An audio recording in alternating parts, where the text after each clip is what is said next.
AI to write content so it doesn't sound like AI written content, I'm going to show you what I use in my agency and the checklist. So it's really, really important to use these things so that it doesn't actually just look like all the other content out there. I'm just going to make sure that I'm live. Oh, hang on one moment. I just need to go across to Instagram. Just 2 moments because I can't see. After, I don't think that's going to work. Just give me 1 moment.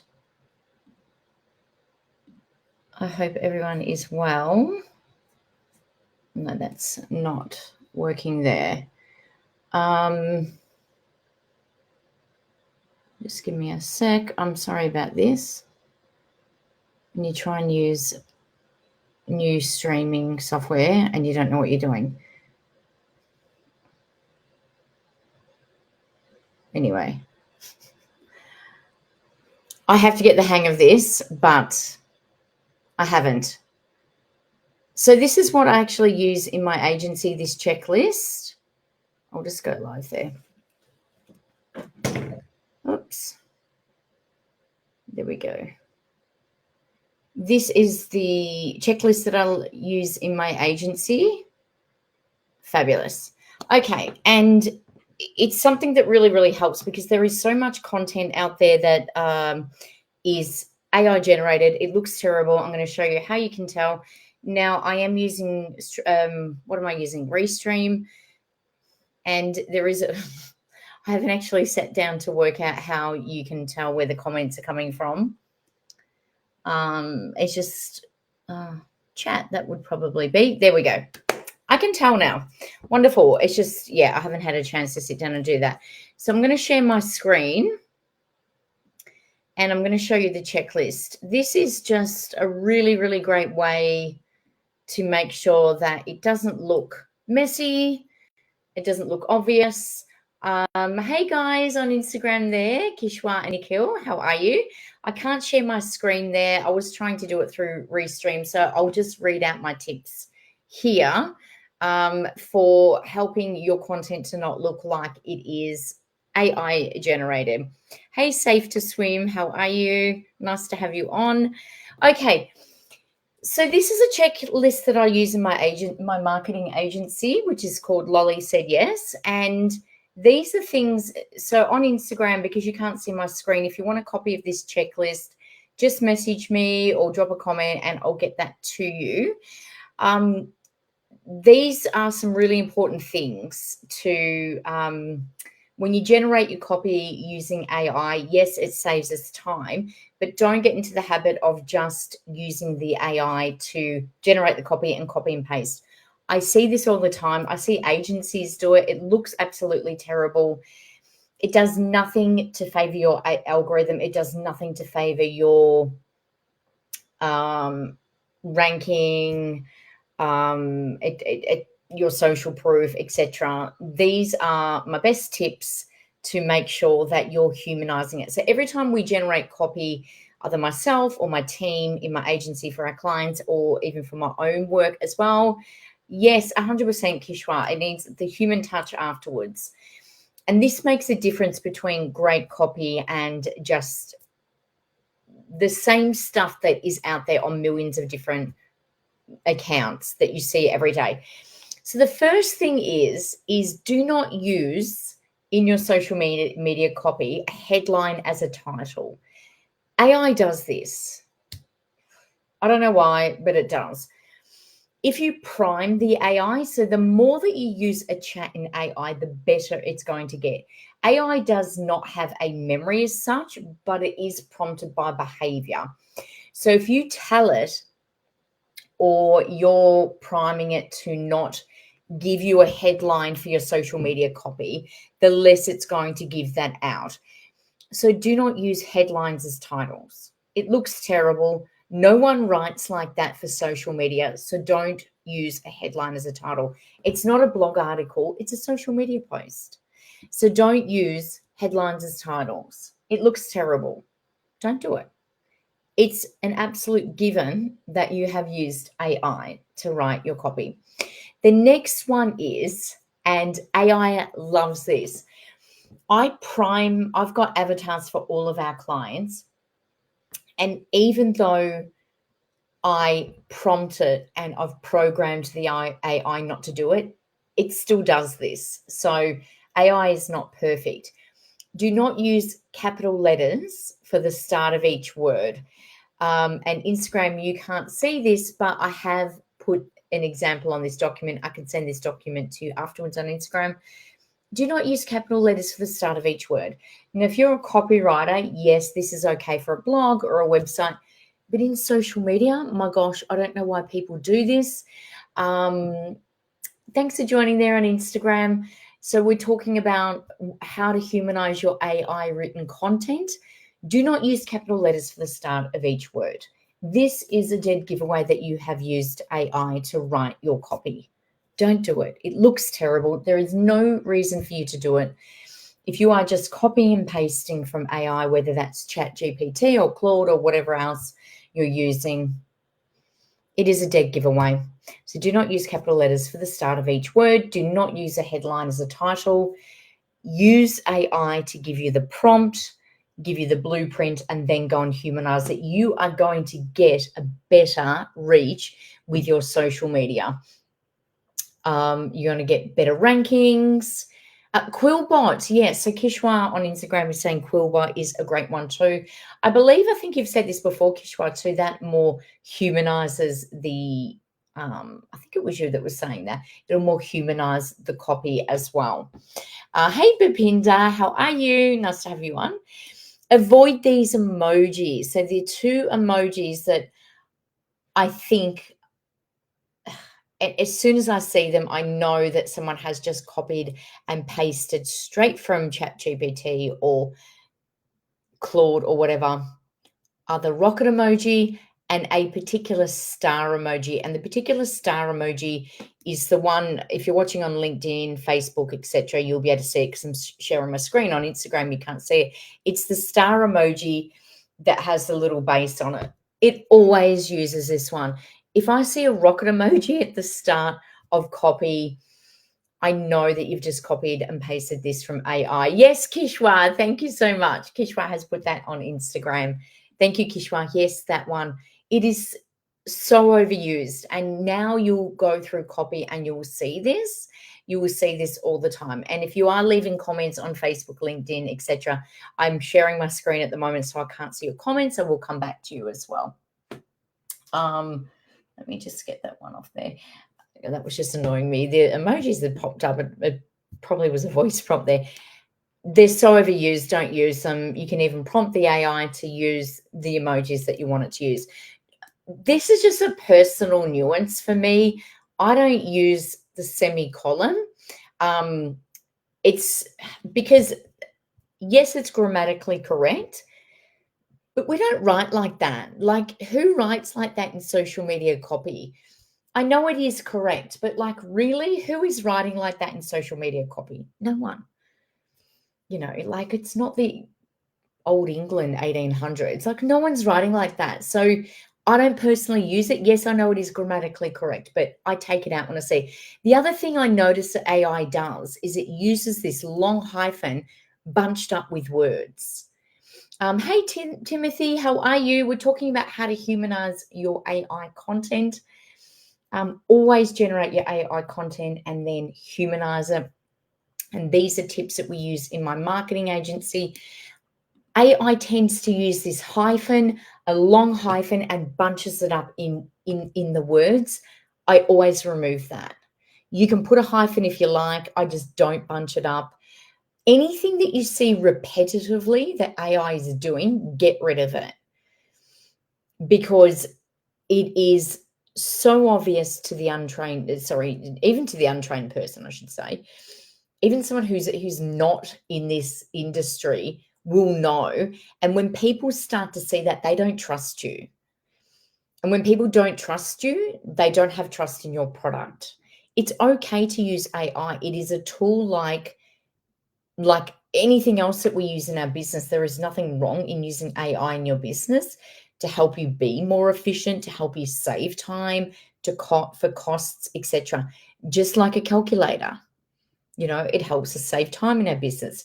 Just like computers or graphic design sites like Canva or scheduling tools or anything like that. These things help us in our business. AI is no different. It can help you in your business, but if your audience starts to see repetitive actions and things like that, they start to lose that human feel and that human trust, that human factor for you. They'll start to not trust you. So get rid of anything like that. So I don't use the semicolon and I don't use those long hyphens. It's just too much repetitive. So the next two tips and last tips that I'm going to give you are based on my personal preferences. And this is what I teach my team. Avoid the same structured posts over and over again. So what I want you to remember is that AI is based on behavior, not memory. So what I said before, it will spit out the same style of posts repeatedly, unless you humanize the content. So if you are not giving it any feedback, it's going to believe that it's doing a great job. So if it's giving you a post that works and it's a format, it will do the same thing for the same topic for the next one and the next one again and the next one again. And you'll think this is all the same and you'll just keep taking it and taking it and taking it. So I ask it to break up the format. I don't want to see the same post. So when you're doing a monthly calendar, not only do you need to look at that post individually, you need to look at it holistically. So what is going out next to each other is really important, and what is going out as a whole. It cannot be repetitive, and it cannot also sit next to something that is similar. So not only with the image, but also with the copy, with the style, with the topic. So for example, what I mean by that, if it spits out a post that is done in dot point format, I don't want the next one before or the one after looking the same. It's okay for 3 or 4 posts after it to be a dot point format, but I don't want any posts near that to look the same. So be aware of that, because you will have those repetitive posts. So a little tip to give you, keyword density as well, Kishwa was saying. So make sure keywords are really important in your copy as well. So I'll come back to that one because that's a really, really good point, Kishwa, as well. Because when we're talking about repetitiveness in your copy, you've got your topics, but you also don't want it to be dry. So I'll go into that now. Keywords are really important in your copy because Google will index you for searches. So you should be using your social media. If you've heard me talk about this before, you should be using your social media as a search engine. People who don't know your business, they don't know. So for example, in my marketing agency, it's called Lolly Said Yes. People don't know that, but they may be sitting in a region to Google marketing agency and look up that certain region. Now, if I'm using keywords in my copy, then I can start to be listed for those social media posts. Now, if I'm using only a few keywords repeatedly, can't talk today, throughout my posts, but it's the same ones over and over again. Yes, it's really important I use those keywords, but how can I make it more interesting? Hey, P. Jackson, how are you? Hey, Maddie, how are you? So nice to have you on. If I'm using them, it's got to be interesting through each one, and it needs to be varied as well. So that is really, really important to remember, to look at everything as a whole. Is it repetitive? Is it giving the viewer something interesting each time as well? Nice to have you on, P. Jackson. Hello. Thank you for the wave there. If you went onto Netflix and you turned it on and every single episode was the same, you would turn it off. So you have to look at it the same way. And AI will do that. It will just give you the same. Hey, Jason, how are you? It will give you the same over and over and over and over again. It will, unless you tell it. So the better input you give it, the better output you're going to get. So it is not a content savior. It is a tool that's going to help you be more effective. But it's only going to be as effective as the input that you give it. So don't just think you're going to push a button and it's going to save everything. You've still got to work with them. And that's where the magic happens. So just remember one thing, how to train your dragon. Kishwa, yes, very true. How to train your dragon. That's a really good example, actually. Okay, the last thing. Oh, well, actually, I have already gone through this. My last point was check for overall repetitiveness. I can't talk today. The overall, how much it's being repeated from post to post and throughout the whole month. That is my main thing.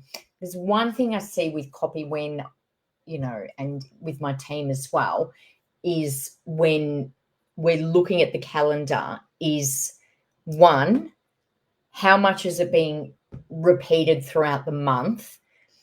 Not only the topics, but the style of post. I don't want to see every single post in dot point or the same sentiment. Like, depending on the client, if it's a serious account, yes, we can have every single post that's serious, but it still needs to vary. We need to take your customer on a journey throughout the month, but individually with each post as well. That is the main thing that you need to be looking at with the AI, because it will get boring. And if you don't give the AI feedback, it's going to always give you the same. The problem is with the AI, the minute you do give it the feedback and say, this is great, I really like this, it's then going to give you the same. Oh, that's what I was going to say. When you do give it the feedback and it starts giving you all of these great prompts, but they're repeating themselves, and you think, oh my gosh, I've already got 1 million of these posts. Copy these posts. You may not be able to use them in that month, but put them into the next month's calendar. So if I'm working on February now, for example, and it's giving me too many of the same, I will copy them and put them into March. So I already know I've got 3 for March, for example. Then it might give me another 2 that I can't use in Feb, but I might be able to use them in March. So although I'm not actively working on March, I'm working on February, I've got some up my sleeve, because by default, it's giving me too many of the same. I still need to go and tweak those ones in March, but I've already got some up my sleeve. For the serious clients, we need to avoid emojis. Yeah, for the serious ones, Kishwa. So that it depends on your audience, correct? Yeah. So if you've got a serious client, you may not want to use emojis. That's correct. So that is my tips for using AI. I'm just going to check. Thank you, Claire. You're so welcome. You are so very welcome. That's the main things that I would. I've got a pink light here. That's probably, sorry, a little bit too pink. I just realized there. It's, probably the main things that I would go through to do to make sure that it is responding well to what you want, just to make sure that it's just not repeating itself. And if you follow this checklist, I do actually want to show you how I sit down and structure my actual post, because then there is a way that I actually look at the post, the headline, the body, etc. I was going to do it today, but my ChatGPT account that I use for that was down. So I've got a light here, and it does all different colors. I was like, I think the pink is a little bit softer there. I'm just going to turn that down. So I will show you that at some point. It's just, I think ChatGPT has gone down again today, so that's a little bit frustrating. But anyway, that is it. I'm going to head off. Happy Friday, everyone. If you are watching the replay, don't forget to like, share, subscribe, and follow. And of course, if you have any other questions, drop them below. And I appreciate you dropping by. I'll chat to you guys later. See you then. Bye.